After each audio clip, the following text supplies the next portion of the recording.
We could be live right this second. It's hard to say. Are we live? Or are we Memorex? Okay, I think we are live. I'm watching it over here. I don't see it. So let's see what happens. Let me know if we're live, guys. Sorry, there was some kind of weird glitch. I do not know exactly what happened there. But apparently, oh, it's running a commercial now, so it must be live. Okay. You don't need to hear that. You'll probably get... Oop. You don't need that extra commercial. All right, so back to this. Forget all that happened. Okay, here we go. I'm just going to point out that I said the funniest jokes in my last opening. But of course, I can't remember them now, so sorry, guys. Anyways, welcome to OnSet. I am Daniel Norton here with Cadence. Boom. Today we're talking about advanced flash. So this is the other stuff, right? We know, well, hopefully we know, although sometimes I do a basic flash class before this one, which I did not do. We know kind of why we want to use flash. I'll go over it briefly, but this is the other stuff, right? The high-speed sync, the pop and blur, the multi-pop, stuff like that, right? So I'm going to talk a little bit about why we might use some of those things and create some photos. Typically, you're not going to just want to do it to do it. You want to have a reason, but of course, here I'm demoing it, so some of these shots are just going to be me doing it to do it. But think about how you might use them, and I will kind of interject where I think you'd use this in an actual commercial image. I'm going to make sure everything sounds okay, looking at the comments here.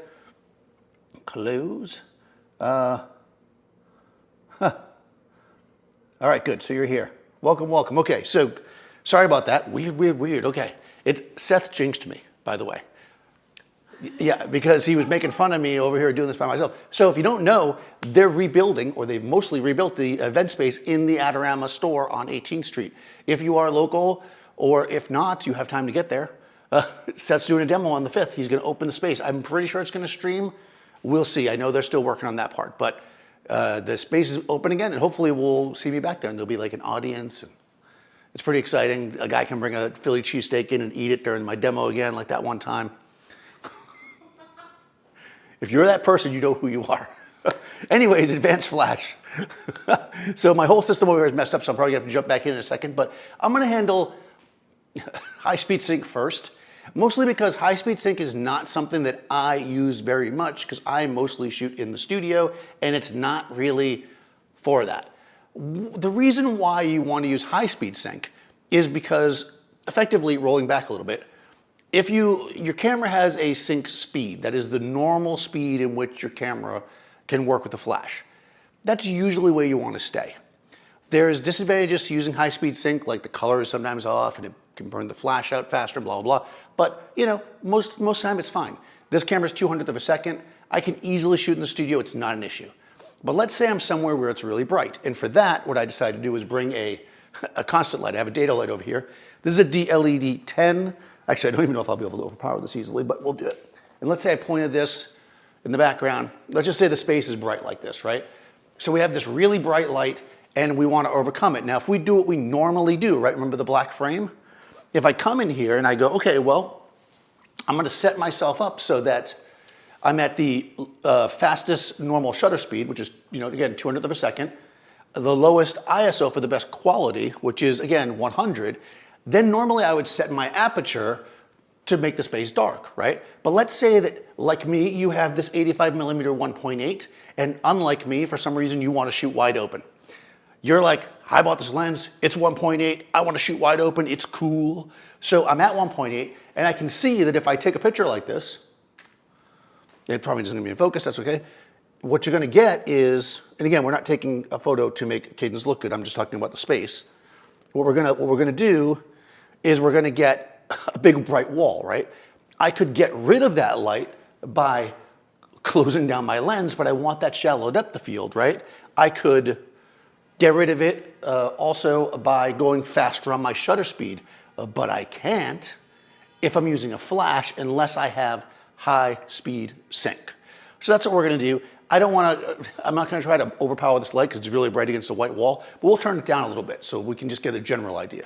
Because actually, even with, I mean, 1.8 is pretty bright.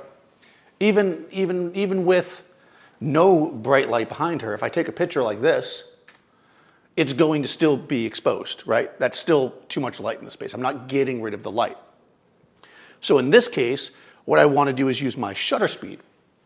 I'm going to take my shutter speed and I'm going to ramp it up until basically I get the black frame, which looks like about 1600th of a second. I'll take a picture. And, you know, that's pretty good. I don't think it's quite exactly as dark as I want to go, but it's good enough for this. Now, if I'm using a flash that doesn't have high-speed sync, I can't do this, right? But because I do have a flash that has high-speed sync, that is, I'm using the Profoto flashes. Many flashes these days have it. It used to be that it was a pretty uncommon feature, but it's pretty common now. So if I take my softbox, put it over here. Now, obviously, I'm not framing this in such a way that none of the light's going to hit the background, so it's not going to be black, but you get the idea. You'll get the idea. You don't get it yet because I haven't taken the picture. Or maybe you do already get it. I don't know. You tell me. Maybe you get it already. All right, so I'm putting this on. Again, I'm at 1.8. I'm like, oh, yeah, shallowed up the field. Yeah. Boom. And I make a picture with the flash. And in theory, we should get a properly exposed picture, which we did. So here it is, properly exposed. The background is not black only because, again, the flash is hitting the wall. That's not a big deal. All the light in this shot is created by me in high-speed sync at 1/1600th of a second at 1.8. And look at how beautiful that shallowed up the field is. Ooh, her shoulder's out of focus, la la la. No, but seriously, if you want to, this is really, for me, used the most outside, right? The sun is quite bright. If you are shooting at ISO 100 and you're about 120th of a second, you are, or even 250th of a second, we'll say, for some flashes sync there, you're still at like F11, right? So if you want that 2.8 to get the background nice and blurry and cool, you're going to want to use high-speed sync. And that's really what it's for. I mean, in the past, we would have just put people in the shade because we didn't have high-speed sync as available, but that's it. That's it in a nutshell. It's easy as that, right? Any questions about high-speed sync?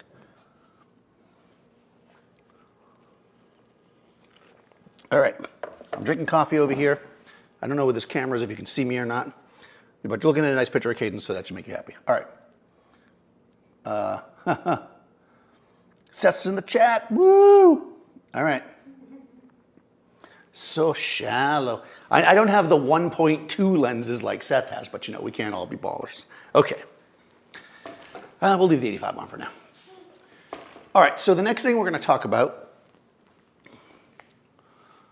okay, because I actually had a question about this, is, and this is not exactly a flash thing per se, and sometimes I do a whole demo on this because it can get pretty involved, but as I have it set up, let's talk about mixing sources for a second.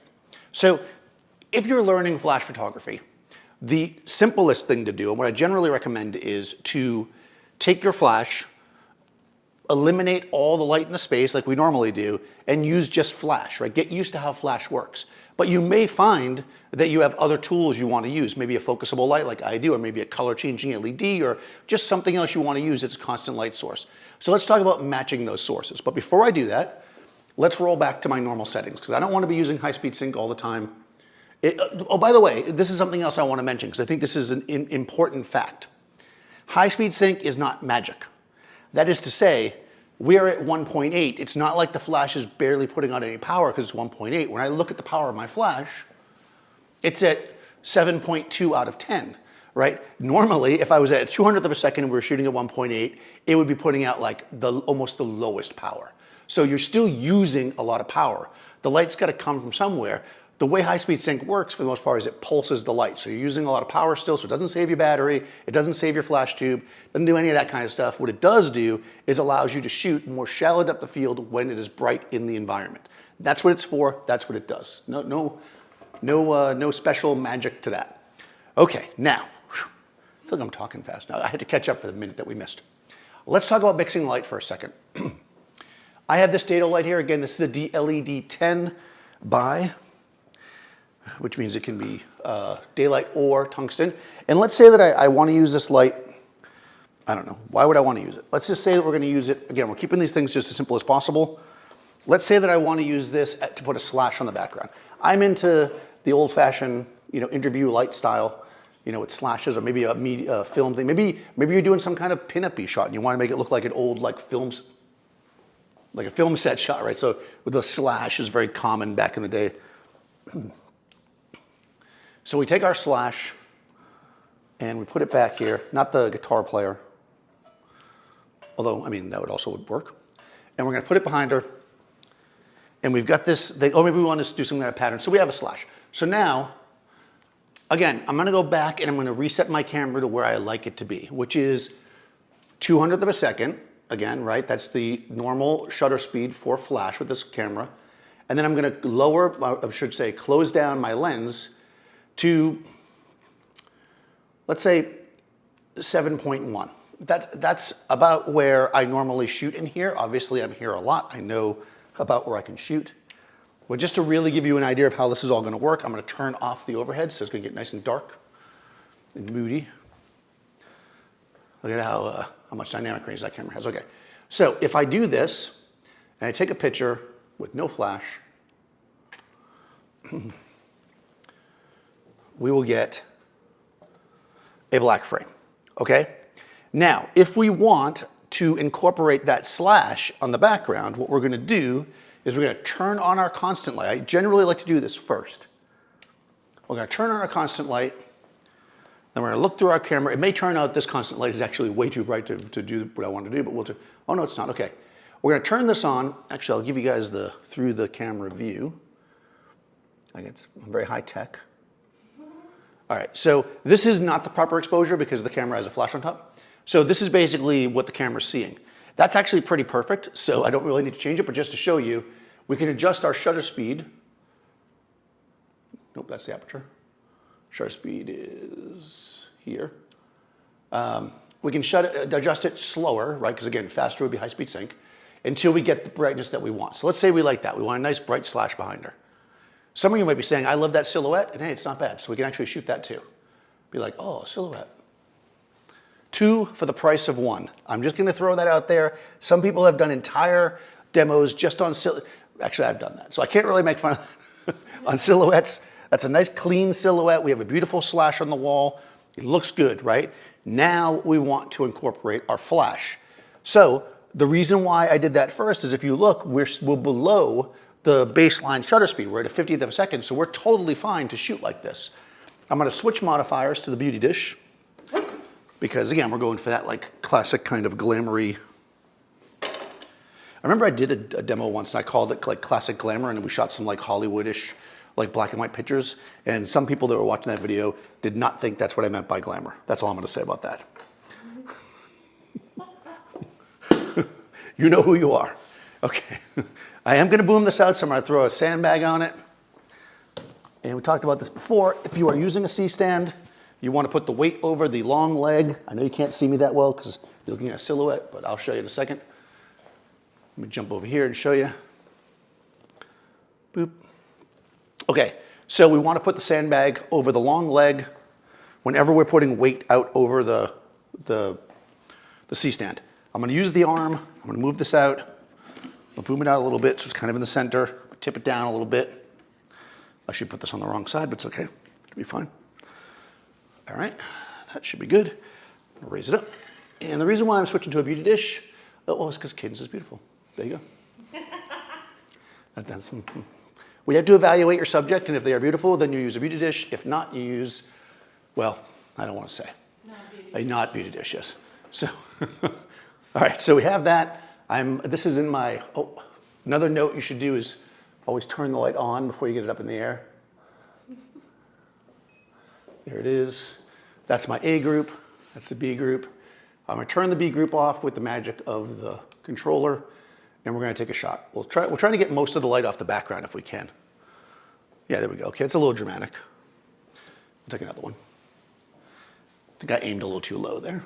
Raise it a little higher. There we go. I'm gonna turn the modeling light on just so I can see it better. Plus you guys can see it better when I do that. I think you can see that, right? No, it didn't turn on, did it? Nope, because I turned it on the wrong light. There it is. Okay, beautiful. Maybe come slightly this way. Boop, there you go. Chin up a little bit. Okay, so we had the beauty dish set up properly. I did a video about this on my channel, I think with Cadence, so there you go. Boom. Boop. Okay, now we have mixed the light sources.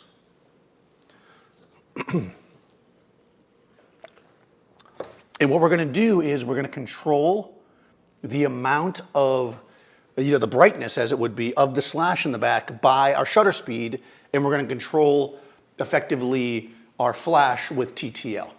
Now, if we were to change the aperture of the camera, we would have to adjust our flash as well if we were in manual. But since we're in TTL, we're totally fine. We may have a little bit too much of the top of our head in that, so I'm going to lower the camera a little bit. There we go, perfect, here we go. Boom, and again, I'm just mixing the light. Nice and simple, light is mixed. If you want, just because, since Seth was in the audience, we'll use this Brooklyn reflector. If you guys want to pick this up at Seth.com, he sells them $450 a piece. The more used they are, the more he charges. I know that sounds wrong, but that's just how he does it. That's how they do it in Brooklyn. If something's been like broken in, it's worth more. So if you want this one here, it actually has a piece missing. One time when I made Seth mad, he bit it off. That's you could have this one discount. Okay. I just know he's too many blocks away to come get me, so I can. Oh, Gavin Hoey in the house. All right. Uh-oh. Too cool for school. Turn your lights on before you use them. Yes, this is something that someday I will learn. The best is, I once had this underwater housing, and it was like you put a camera inside of it, and it was a complex thing. You had to like put like oil around the seals. I mean, it took like 5 minutes to get the camera inside this housing. I forgot to turn the camera on.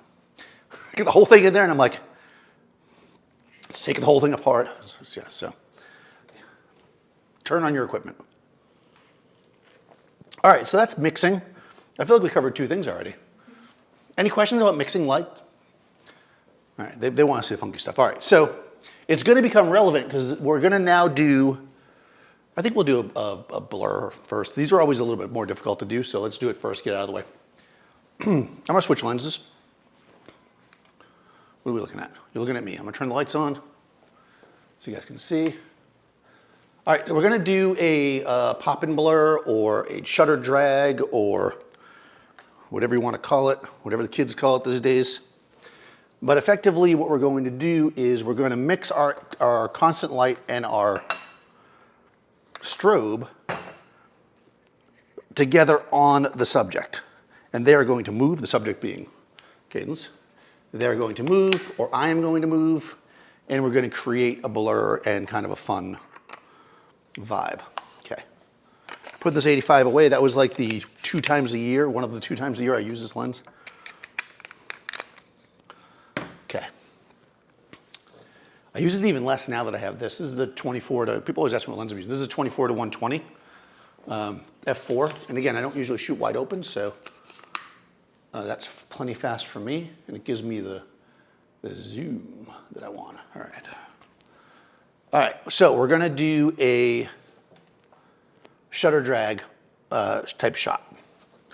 Now, there's lots of reasons we could do this. Again, for your shot, I think this is important. We don't just wanna randomly do it. I mean, you should when you're learning how to do it because you wanna master it, right? But just like anything else, if you just start doing shutter blurs all the time, it's like, why are you doing that? But one fun way to do it is to have somebody like move through the scene, or I'm hiding behind the camera, move through the scene, or have them maybe whip through their hair or do a hand. And the important part is we want the flash, the part that's going to get the flash, we want that to not be hit by the constant light as much as possible. That's really the key to this. You don't want you want the 2 things to be in different zones. So in other words, if I'm lighting, we're going to use a beauty dish again because it's got a nice tight spread because it's got a grid on it. We're going to basically have her move into and out of the beauty dish light, which is the flash. And this is where your first curtain and second curtain sync come in, and we'll talk about that a little bit as we go. And we'll do it both ways, you know. Alrighty. So again, I'm going to use this. I'm going to take the sandbag off because I'm going to move it a lot. People always, they're obsessed over the sandbag, so I haven't mentioned it. Because I'm not booming the light out, I don't use a sandbag. So if I take this, I turn off the overheads. All right, if I take this here and let me turn off that light in the background so it's not distracting.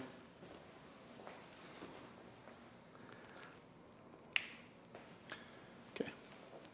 You know, I'm gonna up my game here. I'm upping my game right now, guys, because Seth's watching. I'm gonna zoom in. Boom. I know, it's impressive. You've been watching this thing for how long? Nope, wrong way. No, it's going the right way. Never zoom. This is why I don't zoom. Okay, so we're good. We can see where she is, and what we're gonna do is we're gonna actually turn this light so that the flash is hitting, see how it's like on one side of her? So if you put your weight onto your left foot, yeah, you'll come in, then if you put it onto your right foot, see how she comes in and out of the light? That's what we want. This way, she can be frozen by that and then get exposed by this one. This is really the key. And again, you could put this in a soft box or something if you wanted. Okay, we're gonna turn it on. Actually, you know what I'm gonna do? Because we don't want it to be ugly light, right? We don't want ugly light. No light is ugly. It's all useful for some things. I'm gonna take a piece of diffusion. Of course, you can't see me now because I zoomed in. That was probably a mistake. I'm feeling that now. We'll fix that in the editing. All right, so I'm gonna take some diffusion. This is a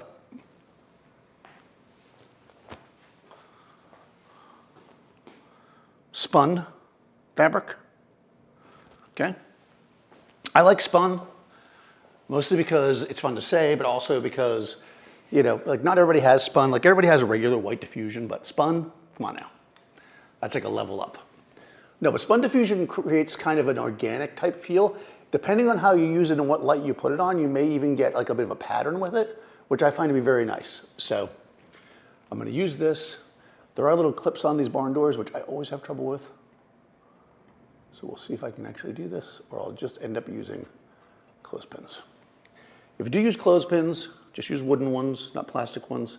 Even though LEDs don't get tremendously hot, when you put things so close to the lamp, it's a good idea just to be safe. So if you are gonna put gels onto your light with clothespins, just use wooden ones. Okay. All right, so you probably can't, can you see me? Probably not, I think I'm hiding. All right, this is why the zoom isn't a good idea. No more zooming, you had your zoom. There we go.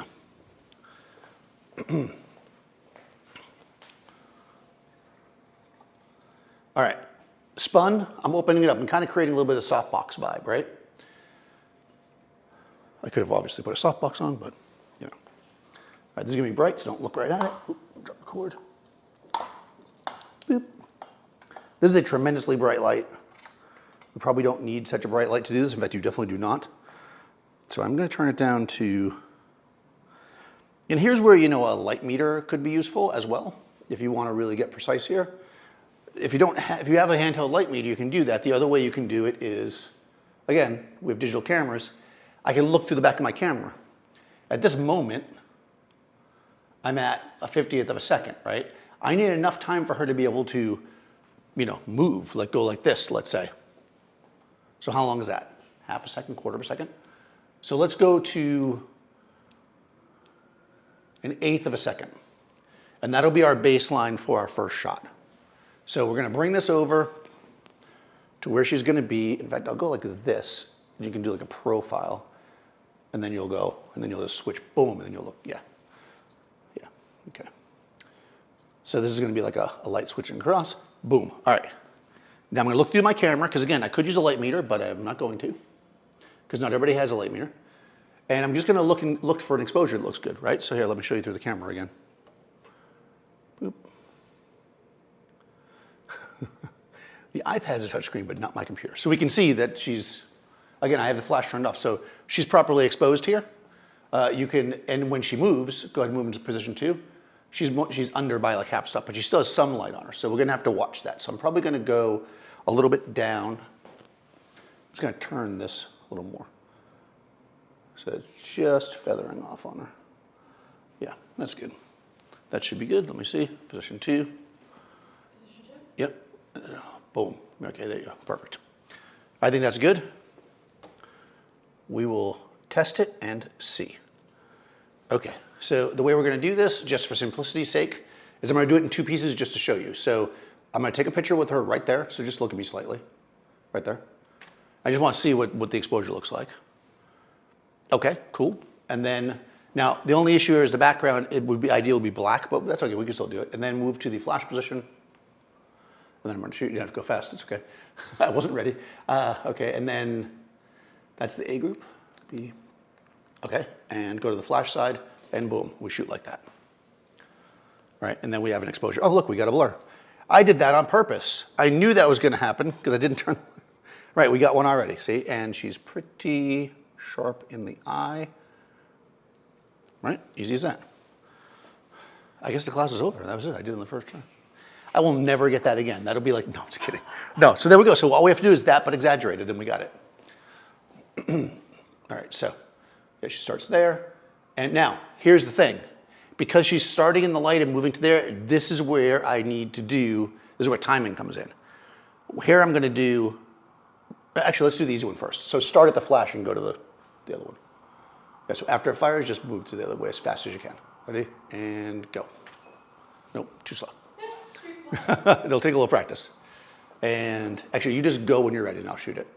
Yeah. Oh, still a little too slow. I find the other way to be easier. That's why I said this was the easy way, but it's technically not. All right, because the eighth is too slow. Here we go, and whenever you're ready. Okay, too soon. All right, so this is what we're going to do. Eighth of a second is too slow for us. I'm going to go, now I can just leave everything the same, and I'm just going to go, what just happened there? I'm going to go to a quarter of a second to give her more time, and then I'm just going to close the aperture down at one stop as well, so all our exposure should be the same. And whenever you're ready. Oop. I took two pictures. That's okay. All right. Right. Okay, so. All right, ready? And actually, I think the problem is that you need to move the hair from the side of your face. Yeah, so that way, yep, there we go. And whenever you're ready. Yeah, that should have been good. That felt good. Okay, too blurry. This is why, even though this is technically the easy way, I actually like doing it the other way. So we're going to go to second curtain sync. So what makes this one more difficult for some people is it's more difficult for the subject. It's easier for me. I'm going to go to the menu here in my camera to put on second curtain sync. Okay, this is. Got to find it now, of course. Probably should look it up first. Oh, it's under the little hand. Or is it under the pencil? Yep, flash. Flash sync, flash shutter, exposure, bracket order, exposure, boop.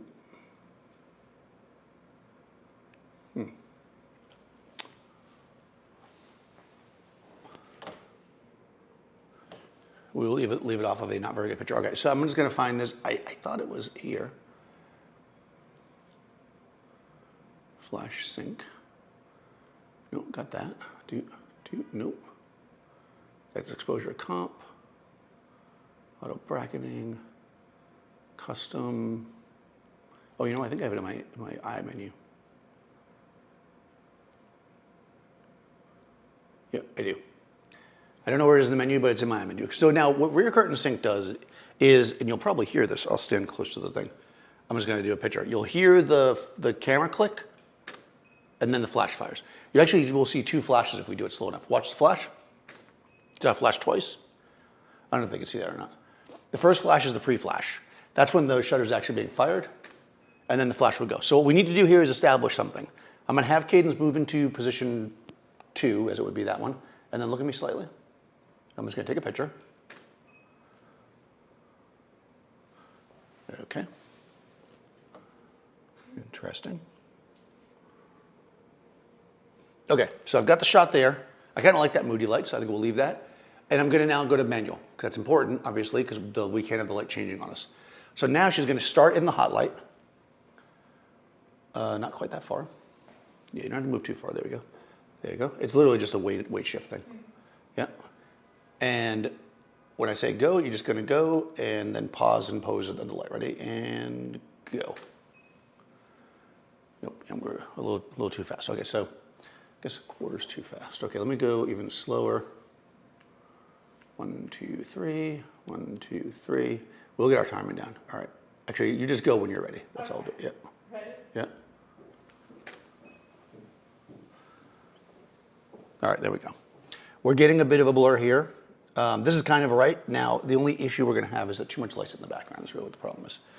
So let's actually deal with that now, because that's going to be a problem.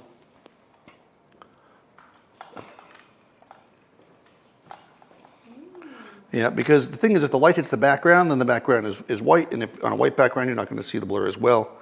That's why you probably see in the thumbnail that, that the background is black. I can still see it's hidden back there.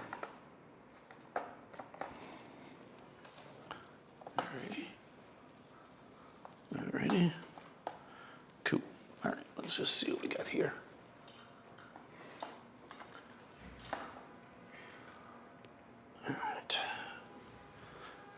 All right, guys, we're working on it. So what we're going to do now, let me show you what this looks like bigger. So basically we can see that the light is hopefully, so lean into this light a little bit, and then just with your feet lean and swing to the other light. So yeah, see if you can get yourself in a position where you can, like that, exactly. But it'll go even further into the flash. Okay. Yeah, let me see you do it. Boom, like that. Ideally, you could look at me. Just to make it more difficult, yeah, okay. All right. I'm gonna go a little wider on my lens just to be safe. Okay, we're gonna focus, and whenever you're ready. Yeah. There we go. All right, we're starting to get it. The background's still got too much light on it. I'm gonna get a V-flat back there. So what we want is a dark background, right? Because if we have a light background, what ends up happening is, the lights, we're getting bleed through. Because remember, we got a ghost going on here. So whatever the exposure is in the background, a sheet of duvetine would probably have been the ideal here. Oh. But I did not set that up, so. Or black paper. That should be fine. Let's see if that works.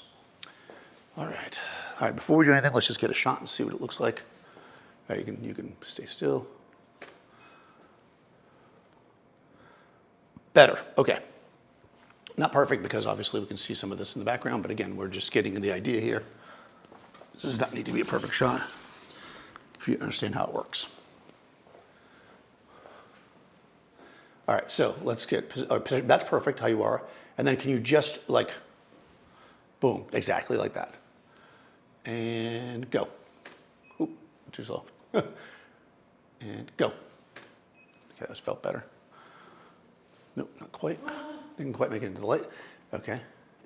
And go. I think that was better. There we go. Now we're starting to get the blurry sounds coming in. Oh, you're not seeing anything. You're not seeing anything, so you're only seeing the best one. I think the exposure on the flash is a little bit low, so I'm just going to turn the flash up. All right, and go. Better. All right, we can see how we're starting to get this. Now, I'm mostly just getting her white shirt because of the way the angle of the light is. Now I can actually bring the light up better because there's no longer a white background behind you. So let's get more light on your face. All right, let's do one more like that. And go. Oh, sorry. I was too early on that one. And go. Oh, too early again. That was me. And go. There we go. That was better. Boom. All right. We're getting it. Just a matter of the hair and stuff. But you're getting the idea of how it works. Questions? Oops. Let's check the chat, who is behind me slightly. Next, press the menu button and navigate to, oh, right. How to do it. Thank you very much for telling me how to do it. Yeah, it's in my menu. One thing that I always do, or I try to do, and then I forget, is I set my camera up to do all that stuff in the I menu, so I never have to look at it again, because clearly I never know where anything is in the menus. Okay, so let's try it again. We'll get our rhythm down. And go. Oh, sorry. I'm gonna go even slower, actually.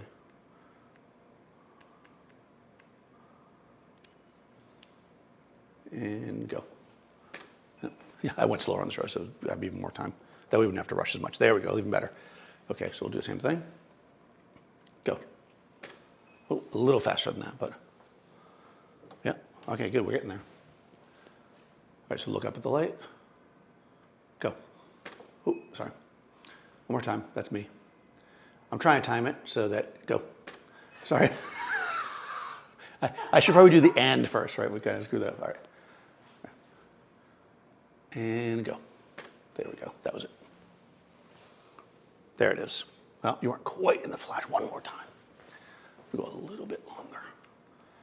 So at this point, I'm at f22, guys, because I'm trying to go as slow as possible. So I'm just checking my exposure. It's good. All right, that's good on you. I'm just going to move this a little bit closer so that you are where I want you to be. Because this actually only fires at the end, so we can actually get this in a better position so you're not. We get you lit nicely. Because of course I said I was just doing this to show the technique, but you guys still try to get a fun shot. Chin up a little bit, and go. There you go. All right. So basically what ends up happening here, and I kind of worked, of course I was hoping to be a baller and nail it at 1/8 of a second, but the reality is the longer exposure you do, the easier it is to nail it, right? Because you have the person. So what I'm doing here is I'm actually pressing the shutter and I'm waiting a little bit of time before I have cadence move. That way we get a frozen shot, then we get the blur, then the freeze again on the other side. So if we could do one final thing where we try to get you to look, because you should have enough time. So when you get over there, kind of like lean with your shoulders and just like a look. Yeah, almost flat face, perfect. Chin up a little bit to start. And go. Oop, nah, I was too slow that time. But you're getting the gist. That was almost perfect though. Chin up, go. Right, and there we go, right? See how we're doing it? Nice and simple. Questions now that I'm nailing it? Time easier. More time, yeah, more time is definitely better. Of course, I'm not in a completely dark space. The more time you have, and also more space, because if we had a lot, like if we could literally have her move across a large space with a black background, that would make it even easier. You could do all kinds of fun, cool stuff. So again, time matters and timing matters. What I'm actually finding is weird, and I don't know how to turn it on this camera, is this camera makes no sound. With old cameras, they made a sound when you click the shutter, so you could tell the person to move when they heard the shutter, but we can't do that with this, so it makes it a little more difficult. Okay, cool. Now, that's the rear curtain sync. Now that we have the second thing, let's see if we can get the first curtain down. Because now I have to be able to, well, I don't have to do anything, because you're gonna start over here with looking at me, yeah. And when the flash goes off, then just go to that position and get a good profile. Here we go. Yeah. And there you go. Again, what's nice about doing it this way is with the first curtain sync is that she'll always be in focus in the flash shot, which is generally going to be the sharpest shot anyways, right? If you do it the other way, there's a chance she won't come perfectly back into focus because obviously the focus is not necessarily going to do a great job tracking when you are in the middle of a shot. Let's do one more like this. And come a little bit more this way. Just like, yeah, there you go. And then look at me, get a good shot, and perfect. And there you go. Easy as that, right? And we could do all kinds of stuff. She could do different poses. She could, you know, make it do different expressions. I mean, there's all different ways to do that. But I think we'll do that in a multiple exposure, because that's the next thing we're going to talk about. So let's talk about multiple exposures, a multi-pop. We're going to do this a couple of different ways. So old-fashioned, because I don't think a lot of new ones do it, although some do, small flashes used to flash like multiple times. Like they'd go like, and, you know, like a stroboscopic, basically is what they would call it. And it was great for, you've probably seen the classic shot of like somebody standing there and throwing a ball up and the balls like multiple. So it's a really fun thing, bouncing things down, having somebody move with multiples. It's a really fun way to shoot, but not every flash does that. You may not be able to shoot as fast as those flashes could yourself, but you can actually do it yourself just by manually triggering your flash, right? So if I have the flash here and I trigger it, right, I can actually make multiple flashes in multiple spots. And if my exposure is long enough where the subject can move easily, then it's easy enough to do. So if we do exactly what we were just doing, we'll turn this off. Now in this case, again, we're doing the long exposure, so we want to make sure that the room itself is dark, right? So, but we also want to make sure that she's going to be in the flash in every shot. So I'm just going to back it up. And again, just like anything, you want to make sure that Beauty Dish is probably not the ideal, you know, let me switch to the other light. Beauty Dish is probably not the ideal light for this because it's so confined. So I'm going to switch back to this one, which is a softbox. Probably a big softbox would be even better, but again, this is what I got. You're looking at us in silhouette, so I will turn the light on. So we're going to do a multiple flash shot just to kind of show you. We'll try a couple different variations on. Obviously, you can use 2 flashes too, which I will also do in a second. So let's do this a couple of different ways. Number one, we're going to do very basic, kind of a variation on what we just did, except both poses will be forward, and maybe you can do a different expression. So you can be like, right, exactly. And you'll just move far enough so that your head is like maybe 6 inches so you don't overlap. Like, oh, yep. Nobody saw me kick the camera. All right, something like that. Exactly, and go to the second position. All right, so then what I'm gonna do before we do anything is I'm gonna take a picture in both positions and make sure that the exposure is even in both places. So again, prep for this is generally a good idea. We're still going for a long exposure, so she has time to move, at least for this first one. So what we're going to do is I'm going to turn off the overheads again. Oh, I suppose probably should turn this off as well. With all this kind of stuff, you want to be in the darkest possible space. Obviously, it's not completely dark here, but it's dark enough, right? So she's basically silhouetted. We should be good. What I'm going to do here, let me just do a black, yeah, a black frame. So I'm going to take one shot there, and then I'm going to have her move to the second spot. Make sure that looks good. Good. Oops, I had both flashes fired, but let me just turn, let me do something here. B, head. I switched lights, so I gotta.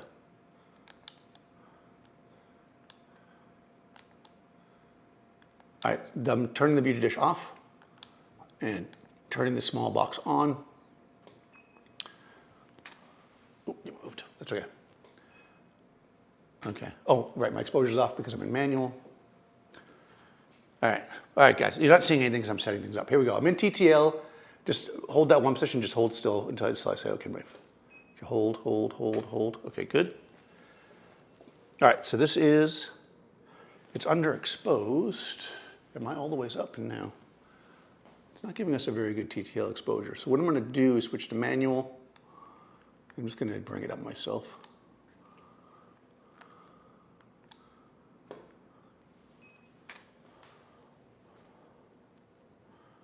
Okay. A little bit brighter than that. I'm almost all the ways up on this light because I'm shooting f/22, so we probably don't need that much time for you to move. Let me see how quickly you can move between the 2 poses, like this and this. Like you can probably do it in a second. Okay, so I'm going to go down to 1 second so I can not have to max my flash out so much. The other thing you could do is raise your shutter, your ISO if you need more time. But of course, the problem with that is that you might get some of the daylight in the shot. Okay, that's perfect. And then move to position 2. You don't even have to go that far, just a little bit. There you go, right there. Good. Okay. All right, so we know, I know that was a little bit of jumping around, so let me give a quick overview of this before I take the picture, because I know that sometimes when I'm working the math out, it might be a little confusing. So the first thing I'm doing is I'm establishing an exposure for my flash in manual to make sure that in both positions she's going to be properly exposed. I'm going to fire the flash twice. Basically, she's going to move, and I'm going to then fire it again. So we can do it 2 ways, I think. Yeah. What we'll do is I'll leave the flash on the camera, and when I take the picture, because remember I'm in first curtain, she'll then move to position 2, and when she's there, I will then test fire the flash. Because the flash is, because it'll be recharged by then, it'll just make another exposure, basically. So I'll show you how it's done. Should be fairly simple. Again, I got to turn off the lights in the space in order to get maximum use out of this. So she's going to start in position 1. You're going to move as soon as the flash fires. Just come a little bit this way. Yeah, here we go, and yeah. Got her. Boom. Twins. Boom. First time. I'm bowing. No. Yeah, so again, it's all I'm doing, once again, I'll do it one more time for you. I'll leave it up there so you guys can see it. She's in the first position. I'm going to tell her to move as soon as the flash goes off.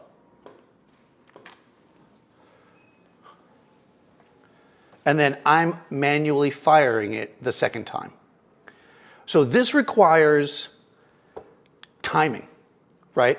And it requires the person to move quickly, and it requires them to basically, you know, be able to react and this and that. There is another way to do this.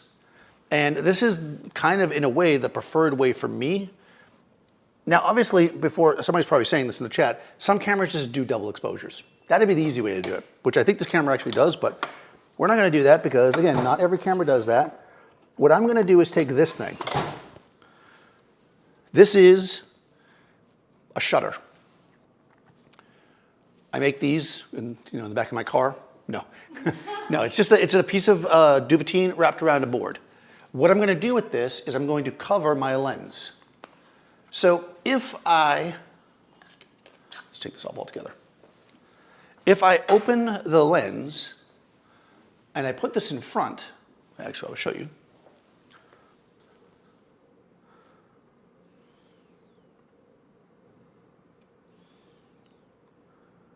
Okay, so we can see, right, there she is.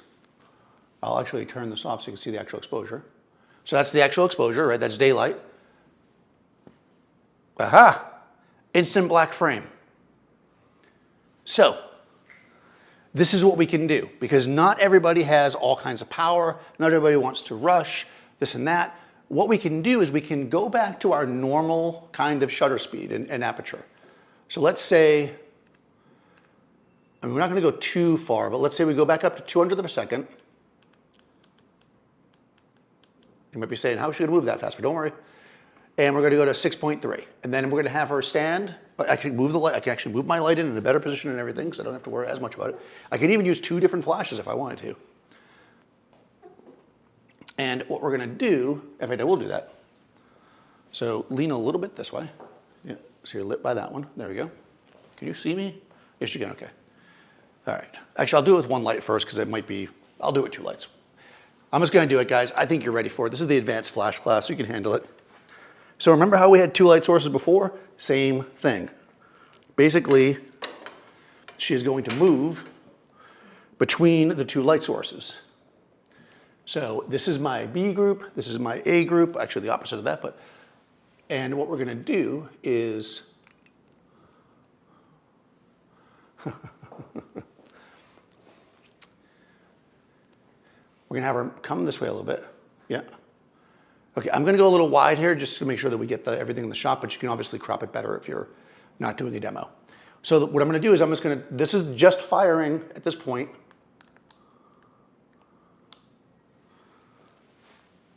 That guy on, okay.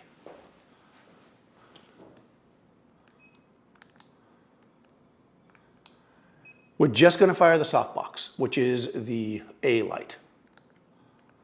Okay, so we're taking 1 shot with the softbox. This is, again, oops, sorry, that was in manual. Let's do it again. You don't have to move, you can stay right there. We're gonna take 1 shot with the softbox. Okay, oh, that's kind of dramatic. I like that, actually. It's in TTL. For some reason, it's a little underexposed, but I kind of like it. But just so we have a proper exposure, I'm gonna go up there and I'm gonna bring it up half a stop. Then I'm gonna turn that guy off. I'm gonna go to B. Again, in TTL, I'm going to take, so lean to the second position. There you go. Okay, that's B. To be honest, I think I'll move this light over more so it's more obvious. Otherwise, it looks like they're both coming from the same light. Do that again. Oh, hold on. No, yeah, that's A.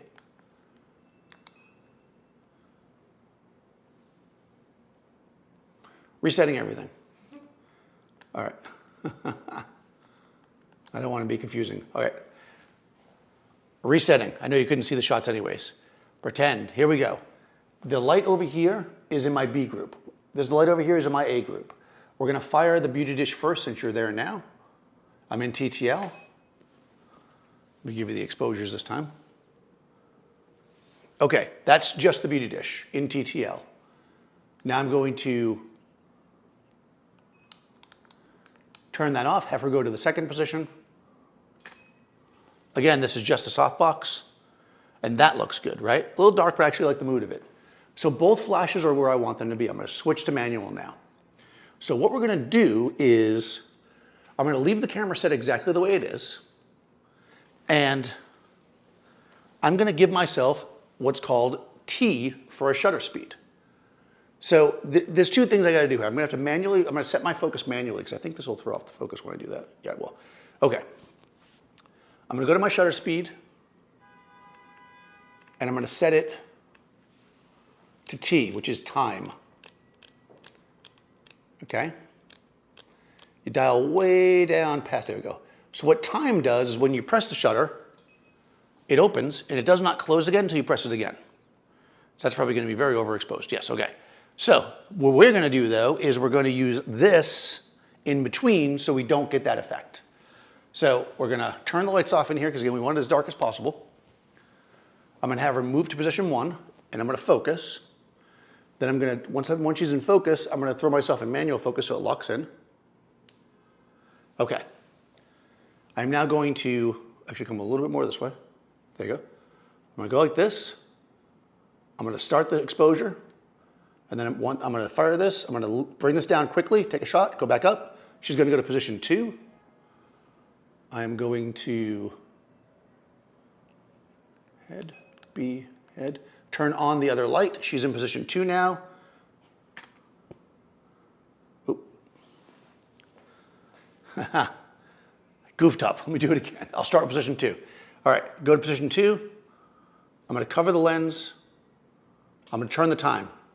I'm going to drop this down, take the shot, bring it back up, go to position 1 now.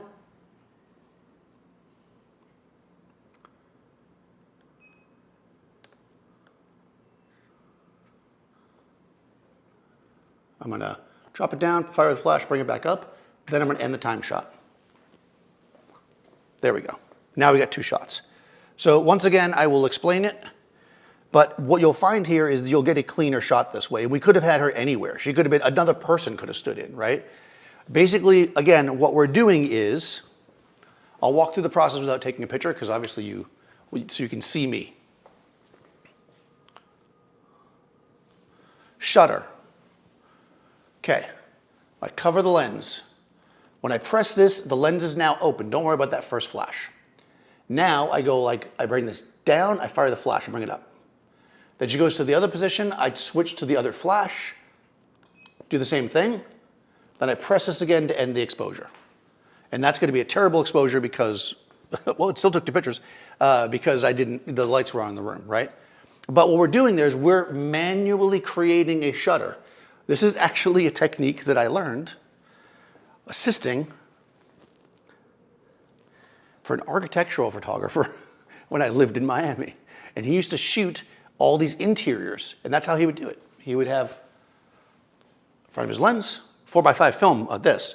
He would turn some lights on, he'd go over, turn other lights on, and he would just count the shots down. That's how he did it, and it works really well. And you can get as many shots as you want this way. She could change clothes if you want to wait long enough. Now, when your shutter is open, it is probably going to start to degrade the image though over time because it is digital and it'll get hot and stuff because that's the way it works. So I wouldn't have her completely do that, but you could have people switch out. You could have her, look at each other. You could do all kinds of fun stuff with this. And the fun thing is it's in camera, right? Now it's easy enough to do a double exposure like this using Photoshop. And that might even be the preferred way if you're doing it for like a job and you're trying to make something exactly perfect or whatever. But sometimes it's good to know how to do this in camera because it can just be something you can just do and it's really cool. People like to see a finished image and it's kind of a nice thing. Just don't randomly do it though, make it make sense. You could do all kinds of things. So let me see what people were chatting about as we wrap up here. On camera, just walk up close to you. Okay. Regarding the earlier focus content comment, yeah, I mean, okay, so the question is, about, I think what you're asking was the focus. I said when I throw this on, it'll screw up the autofocus. Well, it'll start hunting, and yes, if she is within, you know, if the camera stays focused within a certain spot and she moves in or out of it a little bit, she'll stay focused, if that's what you're talking about, because 22 has a pretty deep depth of field, although there still only is one spot that's actually in focus. But if you put this in front of the lens, if that's what you're asking about, your autofocus will go wild and it'll start like crazy near focusing, and it will actually throw off the focus. So yes, you depending on what you're talking about, the focus may or may not matter.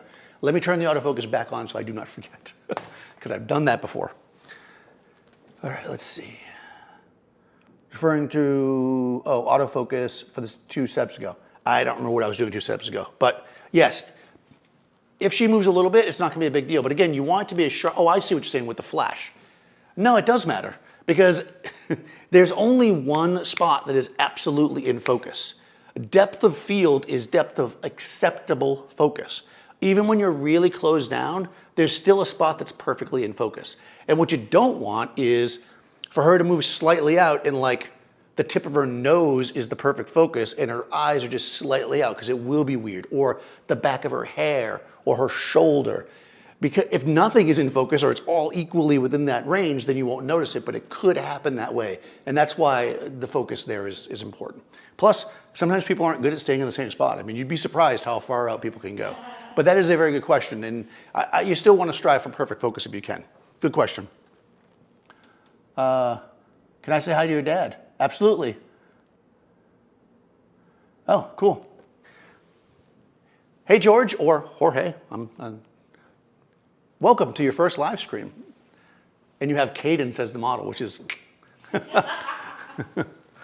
Thank you for watching. Awesome blossom. Hopefully, this is something that I think we covered good ground here, right? We got high-speed sync. So now, when next week or 2 weeks from now, when I'm back again, and I'm doing something that has nothing to do with high-speed sync, and that new person joins the chat and says, can you do high-speed sync? Now you all know why I don't just want to randomly do high-speed sync. It's not needed, right? We've learned how to make multiple exposures. We've learned how to mix light together. And of course, a pop and blur. And you can combine all this stuff if you want to. These are all techniques you can use, and you can add them to little bits of your shot. One constant light in a big shot can really make a difference, right? Like something a little blurry.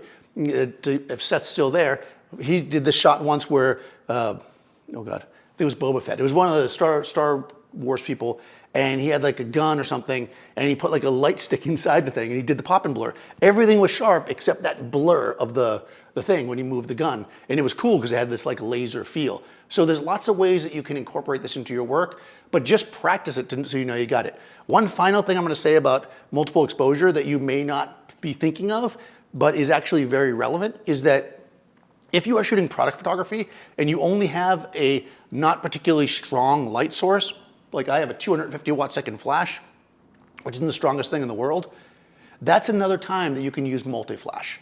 You've got your still life set up. You can pop the flash once. Let's say you read it with your meter and you're only getting f8, but you need, we'll just say f11 to make it easy. So if you need f11, you can fire the flash once. That'll give you f8, right? You're a stop underexposed. And then you can fire it twice more, right? Because you got to build up. And then you will get, and you just keep firing. Each time you double it, right? So you'd fire it one more time to get f11, then you'd fire it 4 times to get f16, and so on and so on. So basically you can build up or stack flash. That's the other way that we use multi-pop. Not to make special effects, but to add more depth of field or more power to your flash. Obviously that doesn't work as well on people because they tend to move, but it is possible. Okay, any final questions as we wrap up here? With the dark environment, I could leave I could, in fact, do that, but if you were watching earlier, you see how fast she had to move? Because we start seeing background at like 2 seconds, and that's not a whole lot of time to move from flash to flash and without the changing I was doing. The shutter allows you to do it in bright spaces too. Where I used this last and where I actually made this was we did a demo at Comic-Con. God, it's gotta be like 5 or 6 years ago, Seth will remember. And I did it at Comic-Con in a big bright space, and we made a double exposure. And we showed people how you can actually do that in that space. Yeah, in absolute darkness, it's not as big of a deal, but the technique is still valid for those situations.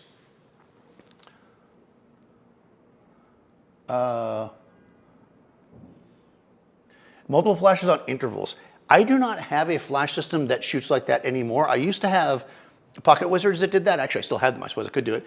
Interval timers are really interesting if you're going to do certain things. I used them a lot for the cameras.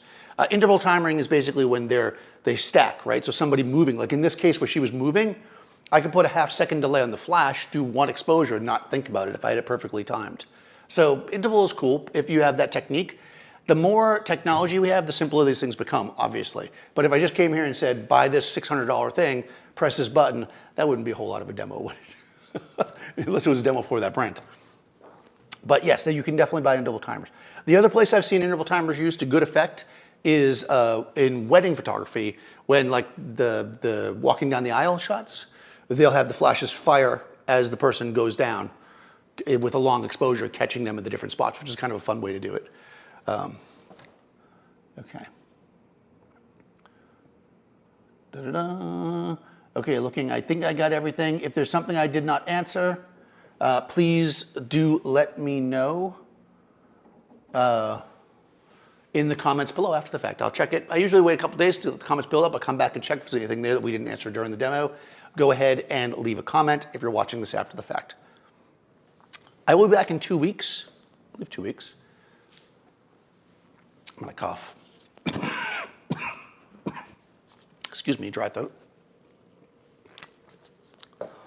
I'll be back in 2 weeks. We're gonna use LED lights. That'll be fun. So we're gonna do some constant lights. We're gonna talk about some of the new technologies in LEDs, and we're start messing around with that kind of stuff. So but it's about 2 weeks. It should be on the schedule soon. Gavin's up. I don't know if he's up next week, but always look out on Thursday. Gavin comes in around 2 o'clock New York time. I come in at 5. Also, we go alternate weeks. Sometimes Seth jumps in. So there's usually something going on a Thursday here on Adorama TV. Also, if you are somewhat local or you want to come here, on the 5th, Seth is holding that workshop at the store location, 5 o'clock, September 5th. I'll be there throwing stuff at, cheering from the audience. And finally, there's another YouTube channel, Adorama Events, that started a few months back. Kind of long form events, more kind of PowerPointy feel. So they deep dive into stuff with various photographers. Check that out as well. I'm Daniel Norton. You can find me all over, Instagram, YouTube, etc., etc. This is Cadence Frank. You can find her in the same and also different places. That Cadence Frank. So there you go. You can find us. We can find you. Leave us a comment. So that'd be a good place to end it. Pretend like I ended it so I can come over here and do the end screen. Where is that end screen? It's like it's at the, oh, I guess it's at the end, so I guess that makes sense. Okay.